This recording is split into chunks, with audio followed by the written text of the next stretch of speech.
The Eastern is this mid-sized live music venue in Atlanta. Last Saturday afternoon, it was packed. The railings were draped in patriotic bunting, people waved signs and flags. And the headliner everyone was there to see? Senator Jon Ossoff. Atlanta, this is not a drill. Atlanta, this is not a bad dream. As citizens, this is the test of our lifetimes. 2 months into President Donald Trump's second term and nearly 2 years before Election Day 2026, Ossoff soft-launched his re-election bid with a boisterous Atlanta rally. Georgia will bow to no king.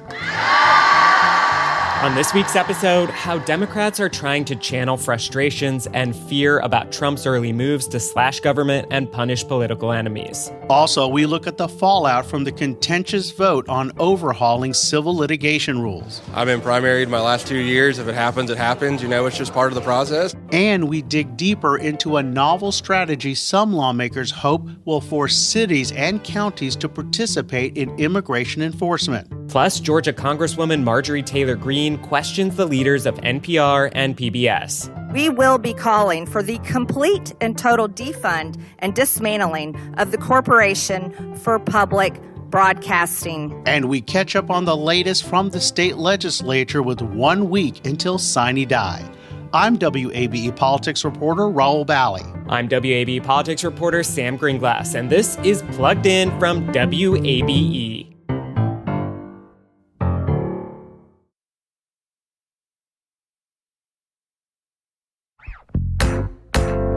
Hey, Sam, 1 week to go. Are you ready for this to be all over with? You know I am. All right, before we get to what's going on here at the state capitol, let's talk about this Ossoff event. I understand it was billed as a rally for our republic, not so much as a campaign launch officially, but it really sounded like one. I mean, yeah. Also, I just want to take a moment to note that it has not been 6 months since we covered the last political rallies of the 2024 campaign. And you're right, this rally had all the trappings of one of those rallies. Volunteers handed out yard signs, an HBCU marching band was on hand, voters in Ossoff t-shirts. Organizers said the crowd was at capacity, some 2,000 people. And it looked about as full as when I saw Maggie Rogers perform a sold-out concert at this venue a couple of years ago. And Rahul, sure, this may speak to energy around Ossoff and his re-election bid, but with that still being a little ways away, I think this was really more of a way for Democrats or other voters who have been feeling rudderless or despondent about the last election and all the stuff happening in Washington to kind of find an outlet for that energy. Here's Ossoff. Maybe right now you feel surrounded by darkness. You might be a little numb. You might be wondering if there's a way out. But Atlanta, we don't have the luxury of despair because there are so many counting on us. All right, Sam, so tell us more about what Ossoff had to say to the crowd. Over roughly 4 years in the Senate, Ossoff has not been, a cable news regular. You're more likely to see him touring a citrus orchard or a new VA hospital, trying to show get to work for every Georgian kind of mentality, which you really have to do to win in a 50-50 state like Georgia. But in this moment, Ossoff also needs to speak to a base that's really fuming over Trump. Ossoff, during his speech, focused on 3 themes that he said defines the Trump presidency so far: chaos, corruption, and fear. He eviscerated Trump and his allies' moves to punish political opponents and defy court rulings, and slashed the footprint of the federal government, including deep cuts at the CDC and the VA. When you shut down research into Alzheimer's treatments and cures for childhood cancer, that's not efficiency. That's just cruelty and chaos. The speech also allowed Ossoff to test some campaign messages as party leaders continued to debate and unpack how Democrats fell short in 2024. One thing I noticed is specifically calling out billionaire Elon Musk. Ossoff also tried to tie his critique of Trump back to economic issues, asking voters whether the president's actions will improve the lives of their families. When is the last time you even heard Donald Trump talk about health care or child care? He's talking about invading Greenland. He's handing your data over to Elon Musk. Since November, some Democrats have felt defeated, others feel angry. At town halls, voters have flooded the live stream feeds with comments like, "We know what's happening. We need action." A few voters actually shouted similar sentiments on Saturday as Ossoff spoke. Things like, "What's your plan? How do we stop it?" We are pushing back every single day. We understand the assignment. Okay, Sam, so this rally was designed to speak to this political moment, but like you said, it's impossible not to see this as a soft launch of a 2026 reelection bid. Exactly. Ossoff was joined on stage by Democratic U.S. Senator Raphael Warnock, kind of a callback to that upset 2021 runoff election that propelled Georgia's first Jewish and Black senators to Washington, D.C. That year, Georgia awarded its electoral votes as well to a Democrat for the first time in decades, Joe Biden. But 4 years later, Trump recaptured the state and the presidency.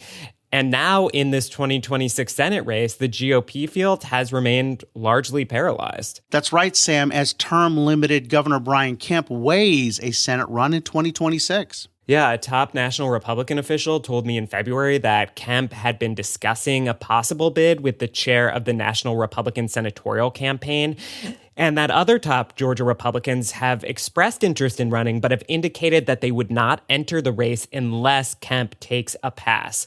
A spokesperson for the NRSC called the rally pathetic in a statement and said Ossoff cares more about hating Donald Trump than delivering for the people of Georgia. In 2026, Georgians will dump Ossoff for a leader who will truly fight for them. The reality, Rahul, is that this will be among the most expensive and contentious races in the country. I think I know the answer to this question. Sam, did you talk to any voters? Rahul, I did. And one of the people I met was Julia Nicole Marulanda, who traveled from Coweta County and joined the photo line. I needed to talk to him in person, and I got the chance to tell him how important it is for someone like him in his position of power to rally behind trans people. I don't want trans people to be forgotten. We are your grocers. We are your retail associates. We are salt of the earth people who do work just like everyone else. And we're trying not to live in fear. Nonprofit executive Karen Renee, who left the rally with 2 Ossoff yard signs, said she had been feeling exhausted after a string of difficult campaigns, and now the flood of news coming from the White House. But this was the first day she really felt excited. And we're ready to go to fight now. I think all of us are ready to do it. Renee told me she's been pleased with her own senators, but less so with Democrats nationally. I am honestly disappointed in a lot of our Democratic leaders. And the reason why is because I don't think a lot of them are fighting, a lot of them are standing up. And I think that they really do need to be ringing the bell, sounding the alarm to let people know what is actually happening. And Rahul, I'm also hoping to get out soon to speak with the president's supporters. Same here, Sam. Time for a quick break. You're listening to Plugged In from WABE.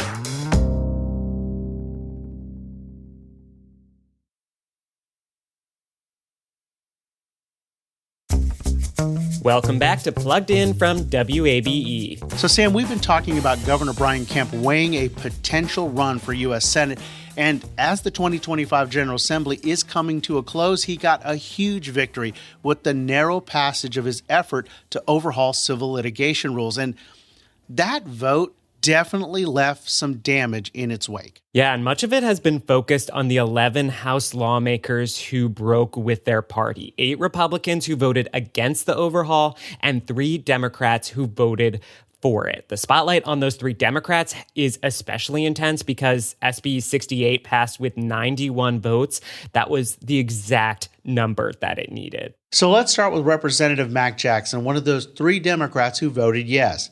The day after the vote, he took to the House floor to talk about a conversation he had with a fellow lawmaker who had made a campaign donation. She thought that she had bought me and my freedom to choose.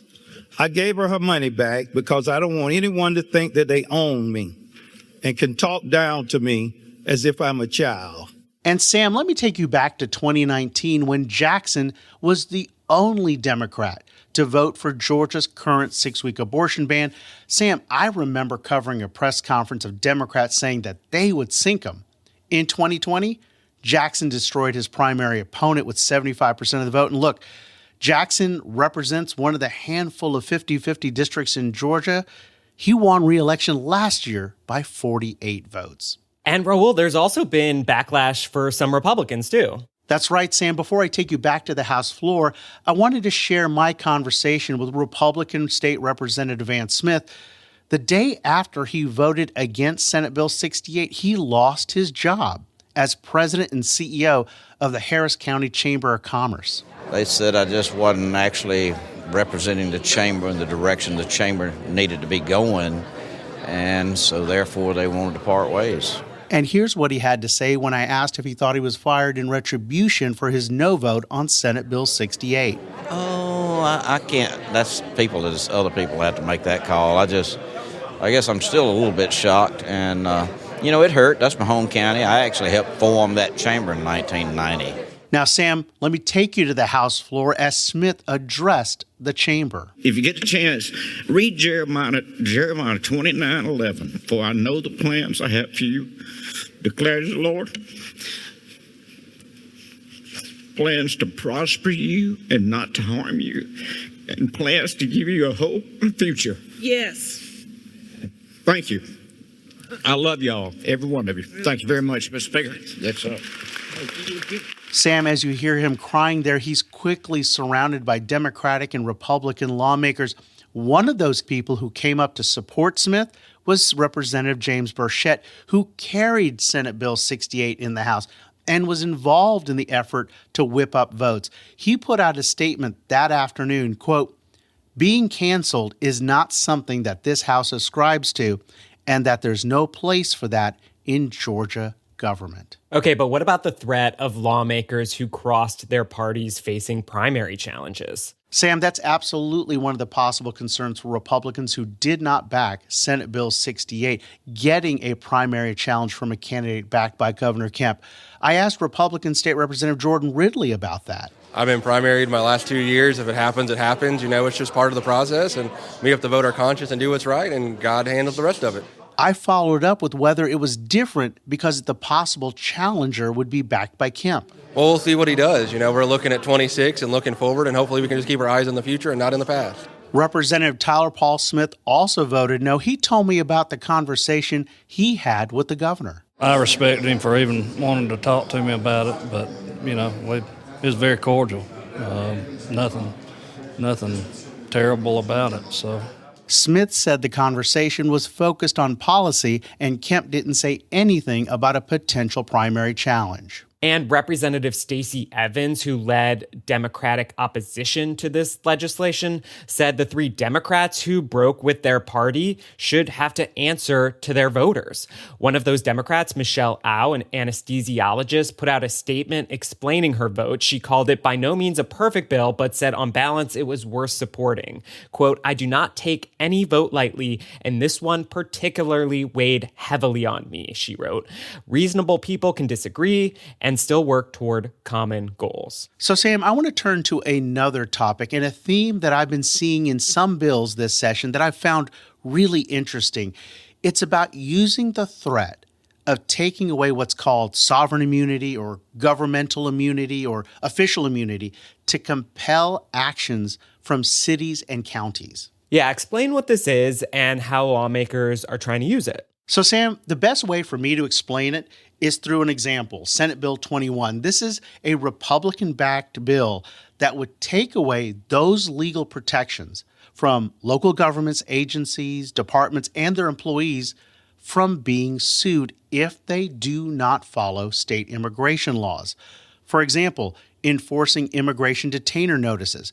The bill sponsors Republican State Senator Blake Tillery. If a family loses a loved one because Georgia elected officials don't follow Georgia immigration law, then that city or that elected official should stand civilly responsible for the loss to that family. And that brings us to why some are concerned about affecting immunity. Todd Edwards is the Director of Governmental Affairs for the Association of County Commissioners of Georgia. We've never seen this amount of bills introduced in 1 year. It seems to be what we call the nuclear option for trying to force local governments into doing something that the state wants us to do. Now, Sam, ACCG is an important organization here at the Capitol. A significant number of laws affect county governments. Edwards explains the concern about waiving immunity. The threat is that it's going to open us up to litigation from clever plaintiffs' attorneys to try to sue local governments, again, once the taxpayers, and this might not even be related to what the government's trying to solve with these bills. It could be for anything. I mean, these folks are clever. Cottage industry is going to spring up, there's going to be more lawsuits, and the taxpayers are going to have to pay it at the end of the day.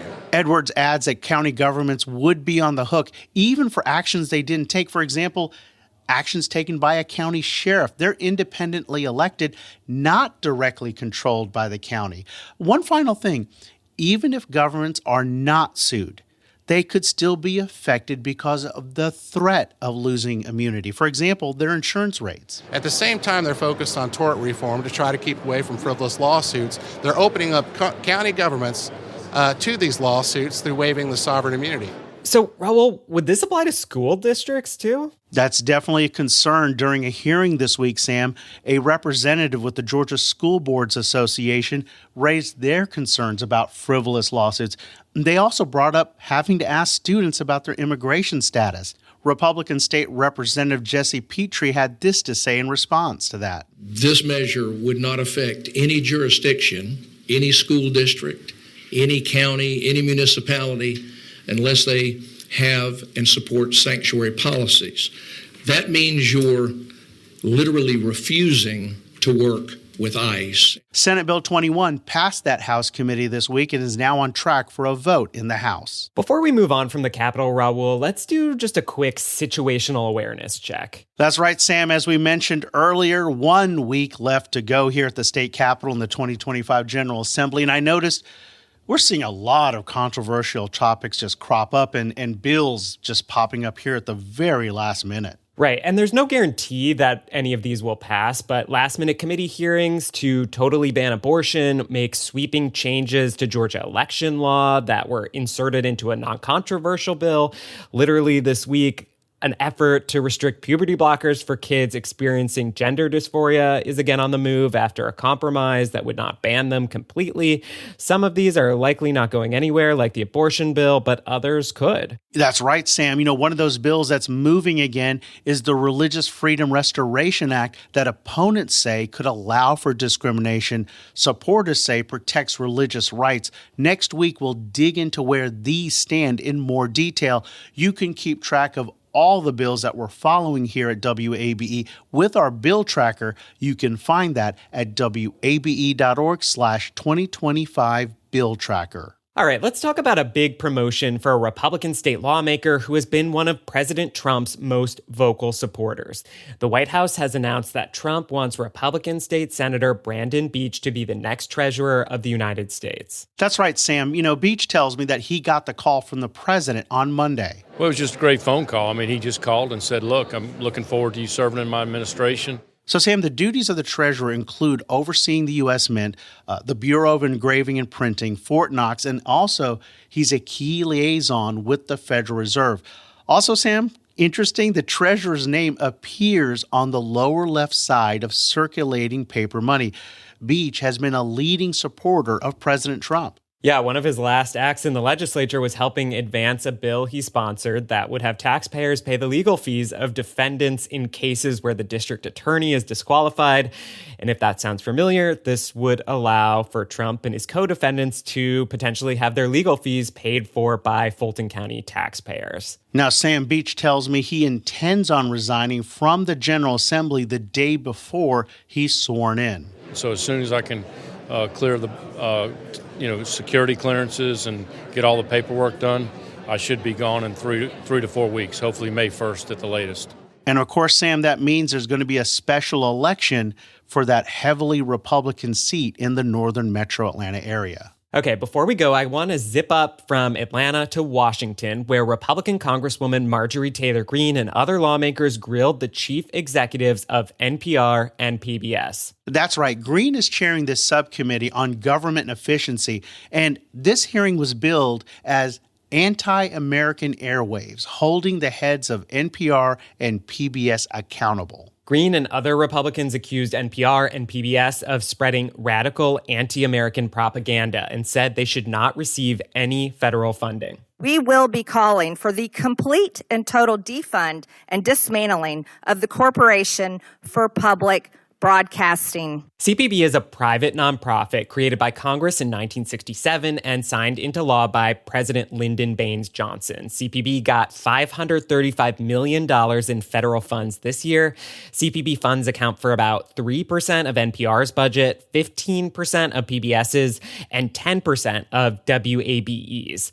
A long-running push to zero out CPB funding has gotten new life now as President Trump and billionaire Elon Musk move to slash federal programs and budgets. During the hearing, one Democrat displayed a sign reading, "Fire Elon, Save Elmo." Other Democrats tried to mock the hearing. Here's Democrat Robert Garcia questioning PBS CEO Paula Kruger. Now, Ms. Kruger, since Elon Musk actually fired USDA workers who have been working on the bird flu, does it make sense to also fire Big Bird? Yes or no? We would like to keep Big Bird. Now, Republicans zeroed in on programming and coverage of gender, race, and Trump, criticizing NPR's coverage of Hunter Biden's laptop and the origins of COVID. Greene repeatedly pressed NPR CEO Catherine Maher about her past statements critical of Trump. Is it up to you and NPR to crack down on bad information or decide the truth? Answer the question, yes or no, Ms. Maher. Absolutely not. I'm a very strong believer in free speech, and I believe that more speech... Your public statements say otherwise. Other Republicans argued a farmer that once listened to public radio while riding their tractor can now just get their news from a podcast or satellite radio. Here's Republican Brian Jack of Georgia. Could NPR survive without the 5% that we give NPR annually? My belief is that the funding is essential to the public radio system.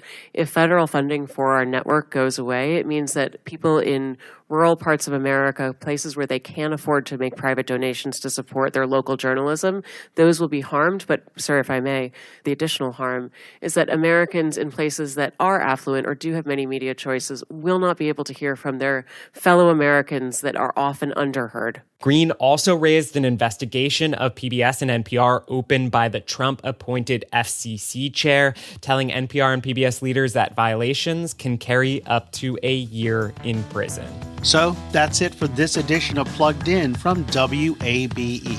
Plugged In is produced by Brendan Rivers. Our managing editor is Alex Helmick. Plugged In is available wherever you want to listen. If you listen on demand, make sure you head over to the Plugged In feed, subscribe, leave us a rating and a review. You can also now find us on the radio at 90.1 every Friday morning from 9:30 to 10 a.m. And if you have a question you want to hear answered on the show, you can write to us at tellus@wabe.org. We'll be back next week.